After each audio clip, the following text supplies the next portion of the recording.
लड़ाई के बारे में आपको अगर बताऊं तो आपको लगेगा कि गांजर भांगर जैसा युद्ध, जैसे सम्राट अशोक ने कलिंग युद्ध लड़ा था और हमारे अंग्रेज जब आए थे जलियांवाला हत्याकांड आप लोगों ने सुना होगा, उसी प्रकार से गांजर भांगर युद्ध के ही राजा कन्नौज का राजा था जयचंद आतताई था और उसने हमेशा महाराजा बिजली पासी के किले को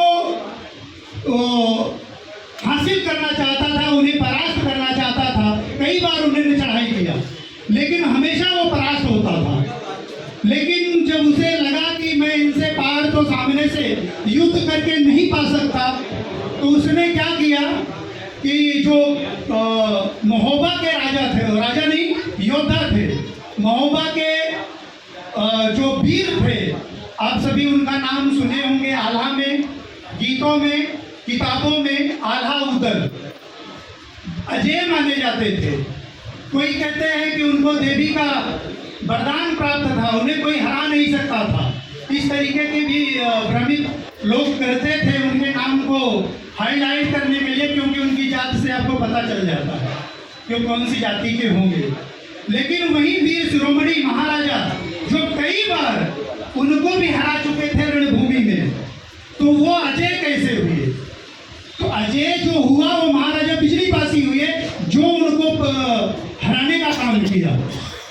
जब ये जीत नहीं पाया था जयचंद, तो उन्हें भाड़े पे बुलाया, पैसा दे करके चढ़ाई किया। जब ये संदेश उनके गुप्तचरों के द्वारा भेजा जाता है कि आप जो है जाओ महाराजा बिजली पासी जी से कह दो कि वो मेरी स्वाधीनता को स्वीकार कर लें और अपने राज्य को हमारे सामने लाकर वो करें, नहीं तो हम युद्ध के लिए आपको ललकार रहे हैं।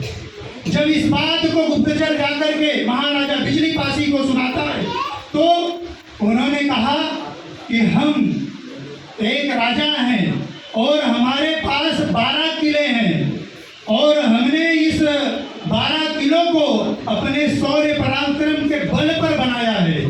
और आप सभी जानते होंगे कि 12 किले कोई खाने का काम नहीं है।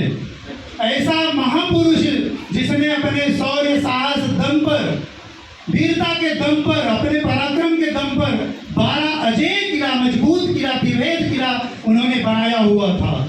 और उन्होंने कहा कि जाओ बोल दो उनको कि हम झुकने वाले नहीं हैं, डरने वाले नहीं हैं और हम आ रहे हैं युद्ध में पूरी तैयारी के साथ तुम्हारे साथ। और फिर युद्ध का बिगुल बजा, दोनों तरफ से सेनाएं खड़ी हो गई, युद्ध चालू हुआ।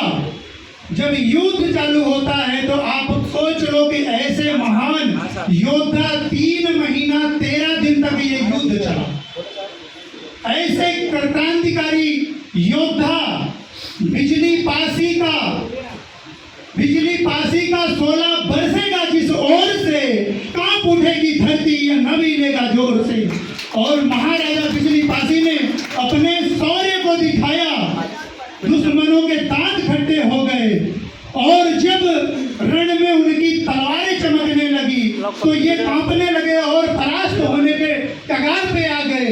जब इन्हें लगा कि हम इनसे तो जीत नहीं सकते सामने से वार करके, तब इन लोगों ने